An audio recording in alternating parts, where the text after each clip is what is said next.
Le business model Canva montre au porteur de l'idée comment son entreprise ou bien sa future entreprise, elle va utiliser ses ressources en vue de proposer à ses consommateurs une valeur supérieure par rapport à celle qui est offerte par les concurrents et comment, à travers cela, elle va permettre à la future entreprise de générer du profit.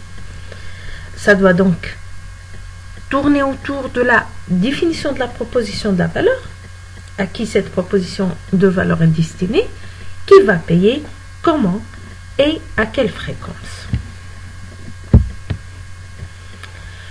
Ce qui permet bien sûr de présenter chaque élément du BMC.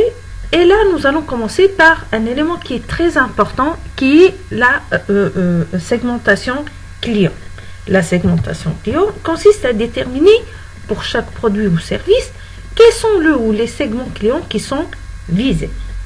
Une fois nous avons déterminé les différents segments de clients, maintenant il est temps de déterminer la proposition de valeur qui va être offerte à chaque segment client à travers la consommation du produit ou bien du service. Il s'agit donc pour l'entreprise de déterminer ce qu'elle va apporter à ses clients, à quel besoin ou bien problème son entreprise ou son projet va répondre, quelle est la valeur ajoutée, quels sont les points forts par rapport à la concurrence, c'est-à-dire est-ce que vous avez des facteurs qualitatifs comme le caractère innovant de votre idée, la rapidité de la livraison ou bien des prix compétitifs, quelle association de produits et services va proposer votre entreprise pour chaque segment client visé. Une fois nous avons défini la proposition de valeur, maintenant il faut penser sur ou bien à propos des canaux de distribution. C'est-à-dire là où votre produit et service sera vendu. Est-ce que vous allez vendre sur Internet ou bien dans des magasins physiques? Est-ce que vous allez plutôt chercher à vendre dans des salons professionnels? Vos canaux de distribution sont-ils directs, tels que la vente sur Internet, ou bien indirects en faisant intervenir des intermédiaires tels que les grossistes, les semi-grossistes et ainsi de suite. Une fois nous avons défini nos canaux de distribution qui peuvent être pour tous les segments clients ou par segment client, maintenant il faut penser à la relation avec les clients, c'est-à-dire comment allez-vous communiquer auprès de vos clients potentiels ou actuels. Est-ce que vous allez faire de la publicité par Internet, par un blog, par des actions de présentation après-vente chez vos clients, par des campagnes de démarchage téléphonique? Et vos relations avec les clients sont-elles des relations personnalisées, c'est-à-dire que vous connaissez vos clients un par un, ou bien ce sont des relations automatisées, c'est-à-dire que c'est le même message va être transféré à tous les clients. Maintenant, il faut penser au flux de revenus, c'est-à-dire il faut savoir qu'est-ce que le client est prêt à payer pour, comment il va payer.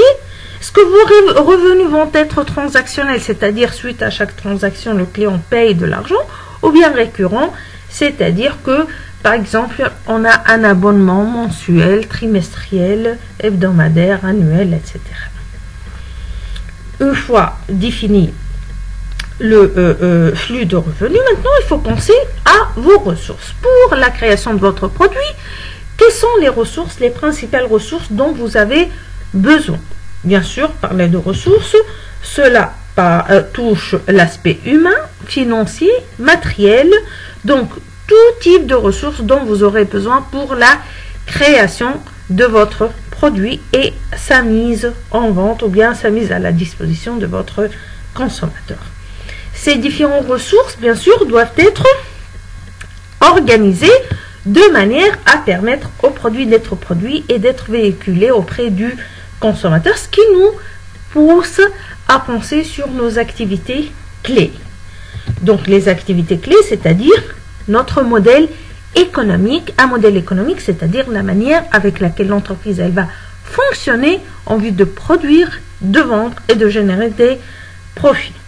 Donc, quel est votre modèle économique? Quelles sont là où les activités clés? Par exemple, on a besoin d'une chaîne logistique, de développement de logiciels, de gestion de données, de bases de données, etc. Ça dépend de l'activité de l'entreprise. Et bien évidemment, toute entreprise ne peut pas fonctionner isolée de son environnement. Toute entreprise a besoin de connaître quels sont ces partenaires clés. Les partenaires clés, bien sûr, ce sont les prestataires externes de services qui vont vous permettre de soit de produire votre produit ou service, ou bien de le promouvoir, ou bien de compléter votre offre de service. La vue maintenant elle est claire, et maintenant on peut constituer une idée claire sur la structure de coûts. Bien sûr, chaque activité ou bien chaque rubrique de ce business model Canva, il va permettre de générer des coûts. Ces coûts, vous devez les déterminer ou bien les distinguer entre les coûts fixes, les coûts variables, est-ce qu'on peut réaliser une éventuelle économie d'échelle, etc. Le business model Canva, donc, en sa totalité se présente comme ça.